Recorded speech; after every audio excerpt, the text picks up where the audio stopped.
말씀은 신약성경 로마서 7장 14절에서 25절까지 있는 말씀입니다.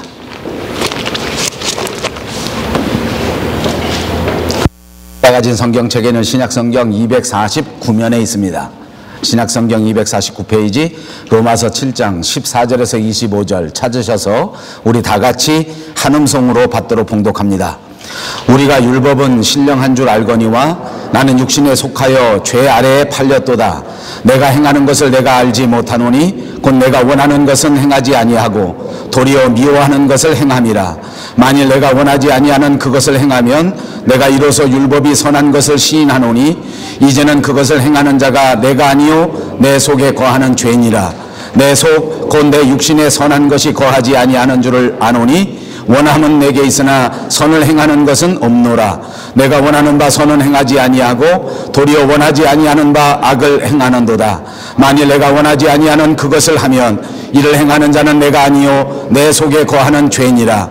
그러므로 내가 한 법을 깨달았노니 곧 선을 행하기 원하는 나에게 악이 함께 있는 것이로다. 내 속사람으로는 하나님의 법을 즐거워하되 내 지체 속에서 한 다른 법이 내 마음의 법과 싸워 내 지체 속에 있는 죄의 법으로 나를 사로잡는 것을 보는도다. 오호라, 나는 곤고한 사람이로다. 이 사망의 몸에서 누가 나를 건져내랴. 우리 주 예수 그리스도로 말미암아 하나님께 감사하리로다. 그런즉 내 자신이 마음으로는 하나님의 법을, 육신으로는 죄의 법을 섬기노라. 아멘. 예, 오늘은 마틴 루터가 종교 개혁에 불을 붙인 지 496년이 되는 종교 개혁 기념 주간입니다. 종교 개혁이라고 하는 말을 다른 말로 하면 교회 개혁이라 이렇게 말할 수 있을 것입니다. 우리 사회 전반의 개혁이라고 하는 말이 적지 않게 사용됩니다만 그 개혁이 지니는 참된 의미에 대해서는 여러 가지 깊이 생각해야 할 부분이 많이 있는 것 같습니다. 이 우리말 종교개혁이라고 하는 것은 영어말 reformation이라고 하는 말에서 나온 번역물입니다. 사실 영어에서는 religious reformation이라든지 또는 Christian reformation이라고 하는 말이 없습니다. 그냥 reformation인데 우리말로 번역할 때 종교개혁이라 번역했습니다. 그러므로 제가 말씀드린 것처럼 저는 이 종교개혁이라는 말보다는 교회개혁이라는 말이 좀 더 옳겠다라고 생각해 보는 것입니다. 사실은 원문의 정신에 의하면 영어도 완벽한 것은 아닙니다. reformation, 다시 말하면 다시 포메이션을 한다, 형식을 형성한다라는 이런 의미를 가진 말로 들릴 수 있기 때문입니다. 마틴 루터가 종교개혁을 할 때 이 리포메이션이라고 하는 것은 로마 천주교회라고 하는 형식에서 개신교라고 하는 새로운 형식으로 전환하자 하는 그런 이야기가 전혀 아니었습니다. 리포메이션이라고 하는 말의 정확한 뜻은 오히려 트랜스포메이션이라고 하는 말이 더 정확한 말입니다. 새 포도주를 만들면 새 부대에 담아야 하는 것처럼 복음의 원형을 발견하게 됐으니까 당연히 그 겉모습이 바뀌어져야 했던 것입니다. 그런 면에서 변화라고 하는 말이 맞고 그런 면에서 트랜스포메이션이라고 하는 것이 더 정확할 것 같습니다. 여러분, 우리의 믿음은 바로 우리의 마음의 변화를 동반하는 것입니다. 마음의 변화가 되지 않는 믿음은 찾아볼 수가 없는 것입니다. 그리고 우리 마음의 변화라고 하는 것은 사람의 의지적 결단으로 되는 것이 절대 아닙니다. 물론 우리말 가운데는 마음먹기 달렸다라는 말이 있습니다만은 사실은 깊이 들어가 보면 그렇지가 못합니다. 마음먹기 달렸다고 하면 세상 살기가 편할지도 모릅니다. 그러나 마음 먹었다고 되는 것이 아니란 말입니다. 마음의 변화라고 하는 것은 결코 내 자신이 스스로 이루어낼 수 있는 결과가 절대 아니라는 말입니다. 이것은 오히려 하나님께서 우리에게 은혜를 주셨을 때 일어날 수 있는 변화인 줄로 믿습니다. 십자가의 은혜가 없이는 진정한 마음의 변화가 가능하지 않다는 것입니다. 그러므로 먼저 마음을 개혁하라.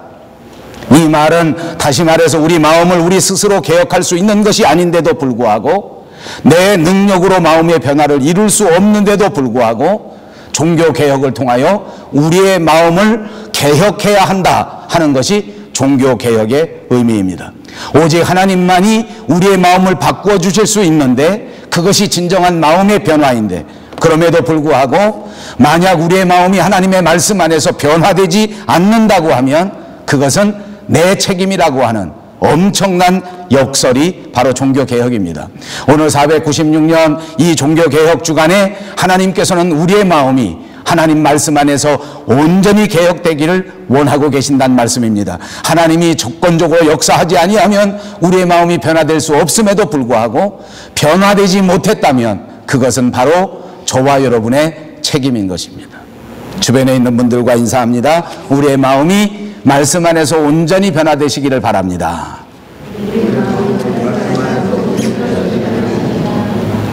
그 인사요? 다시 인사합니다. 마음의 변화를 이루시기를 바랍니다. 예, 오늘 말씀의 중심은 마음의 갈등에 관한 이야기입니다. 예수를 믿고 신앙생활을 하고 교회를 다니는데 살다 보니까 우리 마음이 불편한 날이 많이 있습니다. 어느 날은 믿음이 있는 것 같았는데 든든한 믿음 위에 서서 아무런 걱정 없이 슬픔 없이 세상을 살아갈 수 있는 것 같았는데 그런데 어느 한순간 허무하게 내가 가지고 있는 모든 생각, 내가 가지고 있는 마음이 무너져 버린 것 같은 그런 자신을 발견할 때가 있다는 말입니다. 그럴 때마다 우리 자신에게 반문합니다. 정말 내가 믿음이 있는 사람인가? 내게 만약 믿음이 있다고 하면 나는 왜 이렇게 날마다 넘어지는 것인가? 마음속에 전쟁이 일어납니다. 마음속에 갈등합니다. 사랑하는 여러분, 사실 예수를 믿으면 훨씬 더 고민이 많아집니다. 왜냐하면 죄에 대하여 예민해지기 때문입니다. 예수 믿기 전에는 심각하지도 않았고 예수 믿기 전에는 죄라고 생각하지도 않았습니다. 그런데 예수를 믿게 되니까 그 다음에 믿고 난 다음 은혜 받고 난 다음에 오히려 뭔지 모르는 불편한 뭔지 모르는 좌절감이 우리 마음속에 일어납니다. 왜냐하면 이것이 잘못이기 때문입니다. 왜냐하면 이것이 말씀이 우리에게 도려내라고 하는 죄악이기 때문입니다. 그래서 우리 마음속에서는 원치 아니하는 전쟁이 일어납니다. 뭔지 모르는 전쟁입니다. 이것이 내 믿음과 내 현실과의 차이입니다. 내 마음과 내 생활과의 차이입니다. 옛날 같으면 아무것도 아닌 것인데 예수 믿으면 믿을수록 이것이 훨씬 더 크게 부각되는 것입니다. 그리스도 밖에 있을 때는 사실 선한 것 그리고 악한 것이 그렇게 명확하게 구별되지 않습니다. 구별하지 않아도 됩니다. 사실은 분별력이 없습니다. 그러나 그리스도 안에 들어오면 우리는 은혜 가운데서 죄에 대한 분별력이 생겨지게 되는 것입니다. 은혜를 받으면 받을수록 그것이 더 분명해집니다. 그러니까 갈등이 일어나게 되는 것입니다. 오늘 바울이 고백합니다. 내가 원하는 바 선은 행하지 아니하고 도리어 원하지 아니하는 바 악을 행하는도다. 이 말을 쉽게 비유로 말씀할 수 있습니다. 만약 내가 자동차를 운전하는데 핸들을 오른쪽으로 꺾었는데 차가 왼쪽으로 가버리는 것입니다. 자동차가 출발했는데 내가 분명히 브레이크를 콱 밟았는데 근데 그만 급발진이 나서 사고가 나는 것과 똑같습니다. 나는 해보겠다고 하는데 전혀 결과가 나오지 않는 것입니다. 나는 잘해보겠다고 생각하고 또 나름대로 열심히 노력했는데 그만 번번이 실패를 하는 것입니다. 이 바울의 고백은 우리의 신앙생활에서 굉장히 실감이 나는 이야기 아닙니까? 나는 절대로 저렇게 살지 않겠다. 그렇게 결심하고 그렇게 장담한 적이 있었는데 어느 순간에 보니까 나도 내가 비난했던 그 사람과 비슷하거나 아니면 오히려 한술 더 뜨는 것입니다. 옛날 우리말 가운데 욕하면서 배운다는 말이 있습니다. 내가 싫어하면서 내가 잘못했다고 정죄했는데 어느 순간에 보니까 나도 똑같이 행동한다는 말입니다. 오늘 우리가 같이 읽은 성경 본문에는 그야말로 이 모든 갈등, 이 모든 탄식, 아니 차라리 패배의식이 가득 차 있습니다. 내가 꿈꾸는 삶이 있는데 내가 원하는 인생이 있는데 내 현실에서는 절대로 그렇게 사라지지 않는 그 현실을 바라보면서 좌절할 수밖에 없고 슬퍼할 수밖에 없고 당황할 수밖에 없는 그 모든 모습들이 그대로 드러나고 있다는 말씀입니다. 여러분, 우리가 세상에 살면서 수없이 여러 번 새로운 결심을 합니다. 나는 이제부터 이렇게 하리라. 나는 이제부터 이렇게 살아가리라. 특별히 새해가 되면 큰 결심을 더 많이 합니다. 그러나 우리가 모두가 느끼는 것처럼 그렇게 결심하고 살았는데, 그렇게 노력하고 살았는데, 그렇게 분명하게 뜻을 정했는데 그렇게 사라지지 않습니다. 아니, 작심삼일입니다.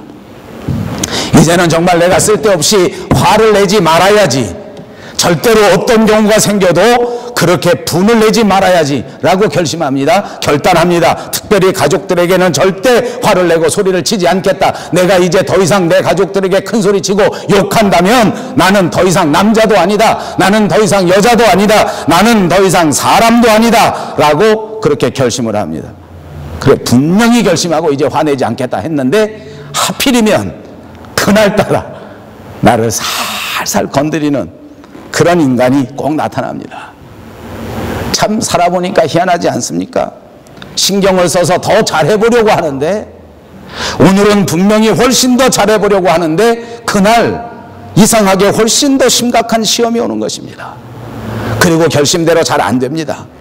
여러분, 우리 인생의 싸움은 결단코 바깥에서 오는 것이 아닙니다. 다른 사람들과 싸우는 것 같지만 그것이 진짜 싸움이 아니란 말입니다. 진짜 중요한 싸움은 내 내면에 있습니다. 정말 강한 격전지는 우리의 마음, 우리의 내면에 있는 것입니다. 오늘 사도 바울이 갈등하며 고백했던 이 마음의 갈등은 바로 저와 여러분의 마음이요, 저와 여러분의 모습입니다. 바울은 자신의 실체를 정확하게 바라보고 있습니다. 정말 어렵다는 것입니다. 이제는 그것을 행하는 자가 내가 아니요 내 속에 거하는 죄다. 아무리 생각해봐도 이 모든 삶의 차이가 나타나는 이유, 이렇게 결심했는데도 되지 않는 이유는 내 속에 나만 살아가는 것이 아니라 내 속에서 나를 주장하는 죄라는 놈이 있는 것이다. 만일 내가 원하지 아니하는 그것을 하면 이를 행하는 자는 내가 아니요 내 속에 거하는 죄다 라고 본문 20절에서 말씀하고 있는 것입니다. 그렇습니다. 내 마음이지만 내 마음대로 못한다는 고백 아닙니까? 내 인생이지만 내 인생대로 살지 못한다는 고백 아닙니까? 나를 무력화시키는 새로운 어떤 힘이 있다는 것 아닙니까? 나는 분명히 똑바로 살고 싶은데 나를 똑바로 걸어가지 못하게 하는 더 강력한 힘을 가진 그 무엇이 있다는 것 아닙니까? 그것이 바로 죄라는 것입니다. 안타깝습니다. 저와 여러분같이 멋지게 생긴 사람들, 아주 점잖게 아주 훌륭하게 생긴 사람들 마음속에 이런 존재가 있다는 것입니다. 죄. 이 죄가 힘이 있다는 것입니다. 이 죄가 안타깝게도 여러분들을 움직이고 있다는 것입니다. 오늘 본문 18절에서 바울은 자기 속에 들여다보니까 선한 것이 하나도 없다. 이 죄가 자기 스스로를 모두 움직이고 이끌고 다니는 것을 보니까 한심하기 짝이 없다는 고백입니다. 내가 지금까지 살아왔을 때 율법으로는 부족함이 없고 내 출신 성분으로 보았을 때도 자랑할 만하고 내가 가지고 있는 모든 사회적 형편만 해도 다른 사람들보다는 평균 이상이었는데, 그러니까 여러분들처럼 스스로 생각할 때 나는 꽤 괜찮은 사람이다라고 생각했는데, 오늘 깊이 자기 마음속을 들여다보니까 자기 속에 죄가 도사리고 있는 것입니다. 자기 속에 악이 도사리고 있는 것입니다. 사랑하는 여러분, 안타깝게도 많은 사람들은 이런 생각을 하지 않습니다. 대부분은 죄가 죄라고 여기지 않기 때문에 자기 스스로가 어떤 죄를 지었는지도 알지를 못합니다. 내가 무슨 잘못을 했는지를 알지를 못합니다. 이것이 큰 문제입니다. 오늘 사도 바울은 정말 불쌍한 사람처럼 보이지만 제가 보니까 사도 바울 같은 사람, 자기 자신의 문제를 직시할 수 있는 사람, 이 사람이야말로 하나님의 은혜를 받은 사람, 소망이 시작되는 사람입니다. 대부분의 많은 사람들이 우리들 가운데에서 내 잘못이 무엇인지도 모르고 살아가고 있기 때문입니다. 여러분, 영적인 일에도 잘못이 있습니다. 영적인 일을 하는 가운데도 죄가 있다는 말입니다. 교회의 역사를 들여다봅니다. 정말로 창피하고 정말로 부끄럽지만 예수 그리스도의 이름으로 신교와 구교가 나뉘어졌습니다. 그리고 신교와 구교가 서로 대립할 때 정말 잔인하게 상대방을 무찌르고 상대방을 억누른 그런 역사적 사실을 우리는 볼 수가 있습니다. 여러분, 오늘날 사람의 인권을 심각하게 침해하는 것은 고문입니다. 이 고문은 일제시대 때 시작된 줄 알았더니 역사를 통해서 보니까 중세 교회가 처음으로 사람들을 고문하기 시작했다고 합니다. 많은 사람들이 자기는 정직하다고 생각합니다. 그러나 가만히 들여다보십시오. 온전히 정직한 사람은 세상에 없습니다. 오죽하면 거짓말을 미화시켜서 하얀 거짓말이라고 말할 정도입니다. 나는 하얀 거짓말이니까 거짓말하는 사람이 아니라는 것입니다. 나는 하얀 거짓말을 했기 때문에 얼마든지 죄인이 아니라고 말하는 것입니다. 아닙니다. 온전한 진실, 온전한 정직이 아닙니다. 겸손한 것처럼 보입니다. 그저 언뜻 보일 때는 사람들 사이에서도 겸손하게 행동하는 것 같이 그렇게 행동합니다. 그러나 들여다보십시오. 그 겸손 속에 가증스러운 자기 의가 숨어 있습니다. 영적인 비침이 없으면 이것을 발견하지 못합니다. 영적인 은혜가 없으면 내가 잘못됐다는 사실을 모르고 있는 것입니다. 여러분, 우리 속에 들어있는 이 죄라는 놈은 정말 강한 놈입니다. 우리 속에 들어있는 이 악의 잠재력은 정말 대단합니다. 여러분, 인정하기 싫겠습니다만 저도 인정하기 싫습니다. 그런데 우리가 세상에 살면서 모두 죄에 관한 한 고수들입니다. 아주 숙달된 사람들입니다. 아주 숙련된 스킬드 워커들입니다. 자기 상태를 모릅니다. 그러니까 다른 사람을 보고 흥분합니다. 자기 죄는 안 보입니다. 그러니까 다른 사람들의 죄가 보이기 시작합니다. 손가락질하고 욕하고 비난합니다. 그런데 자기 상태를 보기 시작하면 남에게 손가락질할 수 있는 용기가 없습니다. 내 상태를 파악하게 되면 남의 죄를 알아도 그것을 지적할 수 있는 용기가 안 나는 것입니다. 여러분, 제가 읽은 한 시가 있습니다. 정호승이라고 하는 시인이 속죄라는 시를 썼습니다. 얼마나 은혜로운지 제가 적어왔습니다.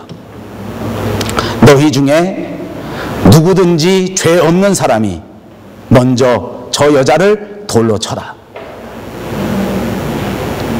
나는 그만 돌을 들고 그 여자를 치고 말았다. 오늘도 새들이 내 얼굴에 침을 뱉고 간다. 얼마나 아름다운 시입니까? 그렇습니다. 우리는 누구를 정죄할 수 있는 자격이 없습니다. 우리는 누구를 비난할 수 있는 자격이 없습니다. 여러분, 우리가 그리스도인이라고 하면 누구든지 하나님의 말씀을 사모하지 않습니까? 하나님의 법을 즐거워하는 마음이 있습니다. 우리는 모두가 하나님 말씀대로 살고 싶은 욕망, 열망, 열정이 있습니다. 그런데 살아가는 모습 가운데 어떨 때 보니까 불신자보다도 훨씬 더 못하다는 것입니다. 훨씬 더 사랑하지 않습니다. 훨씬 더 의리를 지키지 않습니다. 훨씬 더 정직하지 않습니다. 그래서 성경은 말합니다. 육체의 소욕은 성령을 거스르고 성령은 육체를 거스르나니 이 둘이 서로 대적함으로 너희가 원하는 것을 하지 못하게 하려 함이니라. 둘 사이에 첨예한 대립이 있다는 거예요. 예수님을 믿고 예수님을 따르고자 하는 마음과 우리 마음을 죄악 속에서 이끌어가고자 하는 죄의 힘이 첨예하게 우리 마음속에서 전쟁하고 있다는 것입니다. 그래서 바울은 결국 자신의 상태에 대해서 이렇게 탄식하지 않습니까? 오호라, 나는 곤고한 사람이로다. 이 사망의 몸에서 누가 나를 건져내랴. 여러분이 곤고하다는 말은 그 낱말의 뜻을 정확하게 살펴보면 완전히 망한 상태를 말하는 것입니다. 전혀 캄캄한 상태를 말합니다. 소망이 없다는 것입니다. 자신의 모습을 보고 이런 탄식을 합니다. 여러분, 우리 스스로의 삶의 모습을 보면서 우리 스스로 이런 탄식을 해보신 적이 있는가 생각해 보시기 바랍니다. 바울의 인생을 보십시오. 그가 율법을 따라서 살아갈 때에는 이런 탄식을 해본 적이 없습니다. 옛날 예수 믿기 전에 다메섹 도상에서 주님을 만나기 그 전에는 그의 인생에 이런 탄식을 해본 적이 없습니다. 자기 스스로를 죄인이라고 생각해 본 적도 없고 자기 스스로를 가리켜 죄인의 괴수라고 말한 적도 한 번도 없지 않습니까? 자신의 노력으로 살았습니다. 자신의 노력으로 얼마든지 높은 지위를 확보했다고 살았습니다. 자기 스스로의 노력으로 자기를 포장하고 예수 믿는 사람들을 정죄하고 예수 믿는 사람을 비난하고 잘못된 믿음이라고 그들을 잡아들이는데 열심을 내고 살았지, 자기 스스로가 잘못된 사람인가라는 것은 꿈에도 생각하지 않았던 사람입니다. 그런데 오늘 사도 바울은 자기 스스로의 실체를 들여다보고 있는 것입니다. 사랑하는 여러분, 축복합니다. 오늘 이 종교개혁지관에 저와 여러분이 다시 한번 내 자신의 실체의 모습을, 내 자신의 생활을 깊은 믿음으로, 깊은 말씀의 눈으로 들여다보시는 은혜가 있으시기를 주님의 이름으로 축복합니다. 여러분, 자신의 인생을 스스로 들여다보기 위해서는 하나님의 은혜가 없이는 안 됩니다. 하나님의 축복의 아래에서의 자기 스스로가 죄인이라고 하는 사실을 발견하게 된다는 것입니다. 사람들은 대부분 말씀드린 것처럼 자기 스스로를 그쯤 되면 괜찮다고 생각하는 경향이 많습니다. 그러나 바울은 이렇게 말합니다. 이 사망의 몸에서 누가 나를 건져내랴. 이 말은 아무나 할 수 있는 것이 아닙니다. 하나님의 은혜를 받은 사람만이 할 수 있습니다. 자기 눈에서 비늘이 벗겨진 사람만이 발견할 수 있게 되는 은혜인 줄로 믿습니다. 다시 한번 축복합니다. 저와 여러분의 눈을 가득 메우고 있는 욕망의 비늘이 주의 성령으로 완전히 벗겨져서 그리스도의 성령 안에서 우리의 실체를 올바로 바라볼 수 있는 은혜의 사람들이 꼭 되시기를 주님의 이름으로 축복합니다. 자칫하면 우리 스스로 가면을 씁니다. 자칫하면 우리 스스로 그럴듯하게 꾸미기가 쉽습니다. 우리는 정말 이중적입니다. 우리는 정말 위선적인 사람들입니다. 무엇인가 이루어 주지도 못했으면서, 무엇인가 다 알지도 못하면서 스스로 다 아는 것처럼, 스스로 다 된 사람들처럼 그렇게 행동할 때가 참 많습니다. 베드로가 영적으로 어린 상태였을 때 바로 그런 모습 아닙니까? 자기는 세상에 누구보다도 예수님을 잘 섬기는 수제자라고 생각한 것입니다. 영적으로 그가 충만하지 못했을 때, 성숙하지 못했을 때 자기 같은 믿음을 가진 사람은 하나도 없다고 생각했습니다. 여러분, 이것이 믿음인 것처럼 보이지만 아니요, 이것은 예수님을 믿은 것이 아니라 자기 자신을 믿었던 것입니다. 그렇기 때문에 비바람이 몰아쳤을 때, 폭풍이 다가왔을 때 그는 한순간에 무너질 수밖에 없었습니다. 오늘 사도 바울은 어떻게 고백합니까? 하나님, 제게는 선한 것이 하나도 없습니다. 저는 완전히 파산된 상태입니다. 저는 아무런 소망이 없는 존재입니다. 이렇게 자기를 철저하게 부정합니다. 자기 자신을 완전히 깨뜨렸습니다. 이렇게 할 때 오히려 소망이 생겨지기 시작한다는 사실을 명심 또 명심하시기를 바랍니다. 바리새인들은 길거리에 나가서 자기 자신의 업적을 자랑합니다. 내가 기도를 몇 시간 했다. 내가 하나님의 교회 돈을 얼마를 내었다. 내가 이만큼 봉사했다. 얼마나 자랑하는지 모릅니다.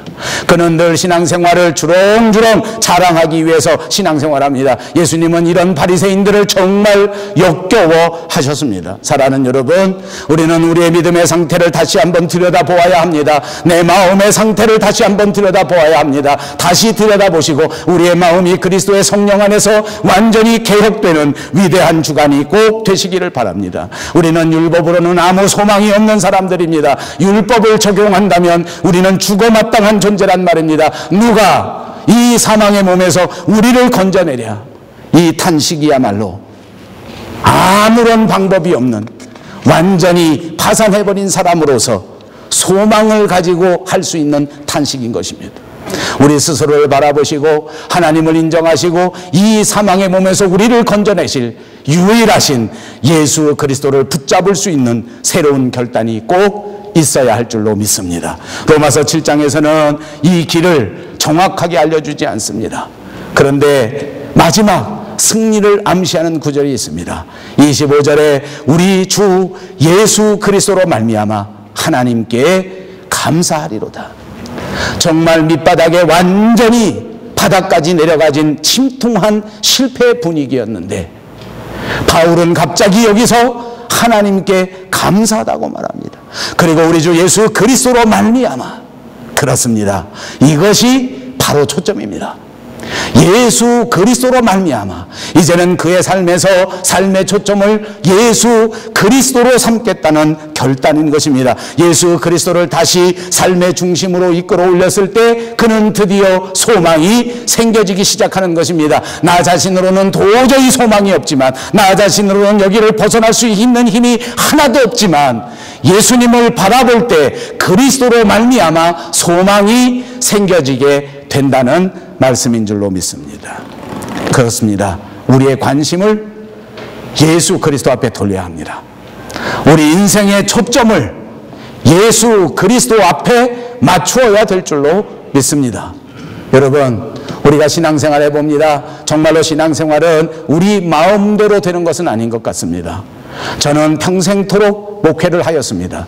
어린 시절 20대부터 지금까지 하나님의 교회를 섬기며 이런저런 모양으로 주님을 위하여 일하여 왔습니다. 하나님의 교회가 되어가는, 하나님의 교회를 이끌어 가시는 하나님의 역사를 바라볼 때 정말 사람의 노력으로, 사람의 생각으로는 되지 않는다는 것을 절감 또 절감합니다. 그렇습니다.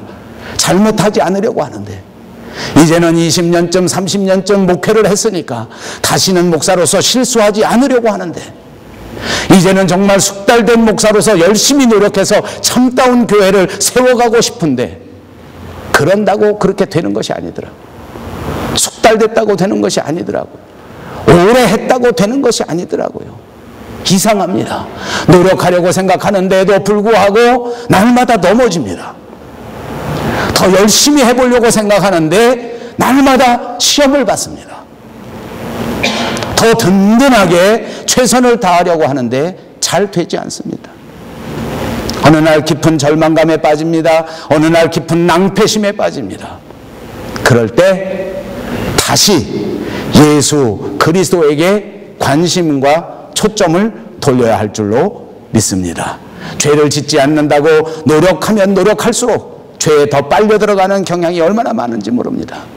한번 깊은 수렁에 빠진 사람은 그 수렁에서 벗어나기가 정말 힘듭니다.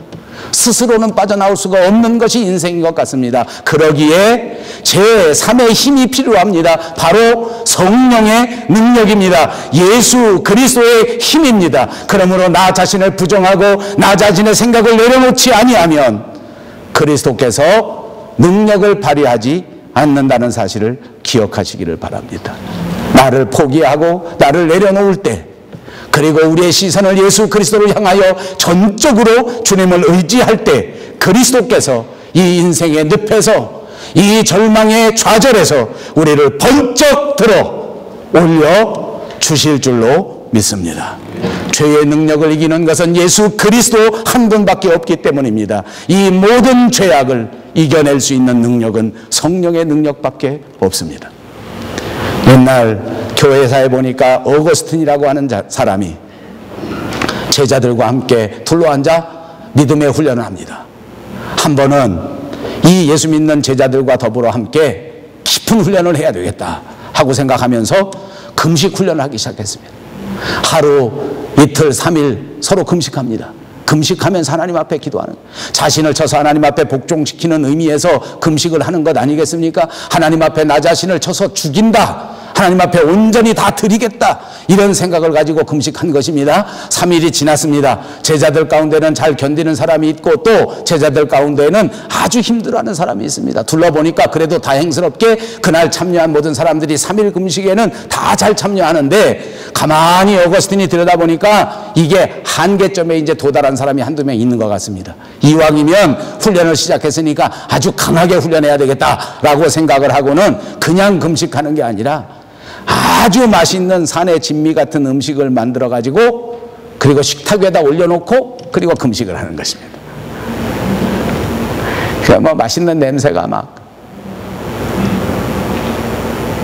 여러분 주방에서 지금 음식 냄새 납니까? 안 나요? 큰 다행이다. 이때 이 시간쯤 되면 주방에서 이제 음식 냄새가 납니다. 근데 사람들 가운데에는 한 3일쯤 굶겨놓고 나면 그 음식 냄새에도 이성을 잃어버린 사람이 있더라고요. 나는 아닌 것 같은데 글쎄요, 아니기를 바랍니다. 그건 어쨌든 그런 사람이 있나 봐요. 그날 어거스틴이 있는데 제자들하고 둘러앉았는데 정말 맛있는 냄새나는 음식들을 식탁 위에다 쭉 올려놓고 그리고 둘러앉아서 찬송 부르면서 말씀 묵상하면서 계속 금식을 합니다. 가만히 시간이 흐르고 난 다음에 보니까 어느 한 제자가 도저히 견딜 수가 없어서 다른 사람들은 응원하면서 말씀을 묵상하고 또 찬송 부르고 있는데 그만 음식에 손이 가서 음식을 홀딱 받아 먹었습니다. 갑자기 분위기 어떻게 됐겠습니까?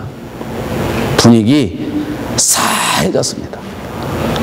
옆에 있는 제자들은 그때 같이 견디기 어려웠을 것 아닙니까? 나도 배고프다, 나도 먹고 싶다 이런 생각을 했었는데 자기는 잘 참았습니다. 근데 옆에 있는 동료가 그 금식을 참지 못하고 밥을 먹은 것입니다. 그 사람은 참 이상하죠. 이 순간이 되면 나도 여태까지 기운이 하나도 없었는데 갑자기 힘이 팍 솟는 거예요. 어디서 힘이 나는지 욕할 힘이 생기는 거예요. 저런 거지 같은 XX, 저런 병 뭐 같은 XX. 아, 이게 힘드네 이거 설교하기. 왜 평상시대로 해야 되는데 이런 병신 같은 놈.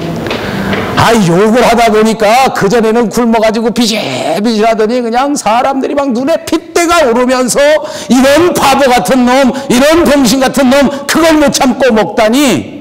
그래가지고 네가 무슨 제자냐, 그래가지고 네가 무슨 그리스도인이냐, 그렇게 하고 욕을 하는 거예요. 그때 어거스틴이 어떻게 했는지 압니까? 자기도 음식을 번쩍 들어서 먹었다고 합니다. 여러분, 신앙의 훈련에 있어서 금식도 중요하지만 형제를 용납하고 형제를 받아들이고 형제를 수용하는 것은 훨씬 더 큰 가치라고 하는 것을 말씀해 주는 예화입니다. 그렇습니다. 받아들이는 것이 중요합니다. 넓은 마음으로 용납하는 것이 중요합니다. 사랑하는 여러분, 로마서 7장은 그야말로 인간의 실패, 인간의 갈등, 인간의 좌절, 그야말로 슬픔의 장이라고 말할 수 있습니다. 오늘 말씀드린 것처럼 25절에 겨우 우리 주 예수 그리스도로 말미암아 하나님께 감사한다는 고백이 있기는 있었지만 이것이 구체적으로 어떤 상태인지, 어떻게 변화되었는지, 어떻게 승리를 가져올 것인지는 분명하게 말씀하지 않았습니다. 그냥 한 줄기 소망의 빛이 보일 뿐입니다. 완전한 파산 가운데서 그래도 감사가 남아 있다고 하는 것을 보여줄 뿐입니다. 여러분, 로마서 7장으로 성경이 끝났다면 우리도 정말 할 말이 없습니다. 탄식으로 끝입니다. 절망으로 끝입니다. 실패로 끝입니다. 이제 한숨을 쉬면서 돌아서야 합니다. 이렇게 신앙생활하는 것은 의미가 없구나. 나는 도저히 하나님 앞에서 올바른 그리스도인이 될 수 없구나. 여기까지가 내 능력이구나 하면서 돌아설 수밖에 없는 것입니다. 그러나 여러분, 사도 바울은 결코 대답이 없는 한숨을 하면서 한탄을 하면서 신세 한탄을 한 것이 아닙니다. 여러분, 그리스도인의 삶은 갈등하는 삶이 분명합니다. 전쟁하는 삶이 분명합니다. 여전히 무거운 죄와 더불어 싸워야 합니다. 그러나 그것으로 끝나는 것이 아닙니다. 이 사망의 몸에서 누가 나를 건져낼까? 이런 탄식은 우리 인생 가운데 한 번은 필요합니다. 죄와 직면해서 하나님 앞에서 우리 스스로를 철저하게 바라보아야 하기 때문에 이런 탄식이 있어야 한다는 것입니다. 그러나 이 탄식이 일평생 계속되는 것은 아닙니다. 아니, 계속되면 안 됩니다. 오호라, 나는 곤고한 사람이라 이 사망의 몸에서 누가 나를 건져낼까? 그렇습니다. 이 고백에서 사도 바울은 이미 소망의 빛을 보여주고 있는 것입니다. 그는 우리 주 예수 그리스도로 말미암아 라고 말씀하면서 드디어 로마서 8장으로 넘어갑니다. 여러분, 로마서 8장은 신약 성경 가운데 그리고 로마서 가운데에서 그야말로 가장 영롱하게 빛나는 다이아몬드보다 더 소중한 보석 가운데 한 가운데입니다. 그러므로 여러분, 다음 주를 기대하십시오. 기가 막힌 로마서 8장이 계속되어 나올 것입니다. 실패와 좌절, 후회와 낙심, 전쟁, 갈등이 신앙생활의 끝이 아닙니다. 이미 그리스도께서 십자가 위에서 이 모든 것을 극복하시고 이기셨습니다. 그리고 우리가 예수 그리스도를 믿는 믿음으로 말미암아 이 모든 승리를 얻을 수 있을 것이라고 보장해 주신 줄로 믿습니다. 이것이 우리의 소망입니다. 이것이 우리의 미래입니다. 이것이 우리의 바람입니다. 그렇습니다. 저와 여러분이 아직도 우리의 육체를 입고 사는 동안 끝없이 하나님의 나라에 도착하는 그 순간까지 계속하여 마음속에 갈등할 것입니다. 계속하여 죄와 싸워야 합니다. 그럼에도 불구하고 예수 그리스도와 더불어 승리하고 싸운다고 하는 사실을 믿으시기를 바랍니다. 주님의 능력을 의지하면 승리합니다. 주님의 능력이 우리를 이기게 하십니다. 그러므로 어떤 좌절 속에서도 우리는 결단코 쓰러지지 않습니다. 어떤 어두움 속에서도 거기 실패하지 않습니다. 반드시 일어납니다. 반드시 승리하는 날을 기대하시고 더 씩씩하게 더 멋지게 살아가시는 여러분들 모두가 되시기를 주님의 이름으로 축복합니다. 그래서 사도 바울처럼 승리를 주시는 우리 하나님께 감사하리로다. 이 간증이 저와 여러분의 삶에서 넘치도록 충만하시기를 주님의 이름으로 축복합니다. 기도하겠습니다. 자비하신 우리 하나님 감사합니다. 인간의 삶 속에서 실패와 좌절, 갈등이 없을 수는 없으나 우리의 마음속에 역사하시는 성령의 능력으로 말미암아 승리하게 된다는 사실을 다시 한번 깨닫습니다. 그리스도로 말미암아 승리한다 약속하셨사오니 이제부터 우리의 걸음이 그리스도로 말미암아 걸어가게 하시고 이제부터 우리의 생각이 그리스도로 말미암아 생각하게 하시고 이제부터 우리의 모든 계획이 그리스도로 말미암아 계획되게 하여 주시옵소서. 그래서 그리스도로 말미암아 온전히 승리하여 하나님 앞에 영광의 면류관을 받아드는 귀한 성도들 모두가 되게 하여 주시옵소서. 예수님의 이름으로 간절히 기도하옵나이다. 아멘.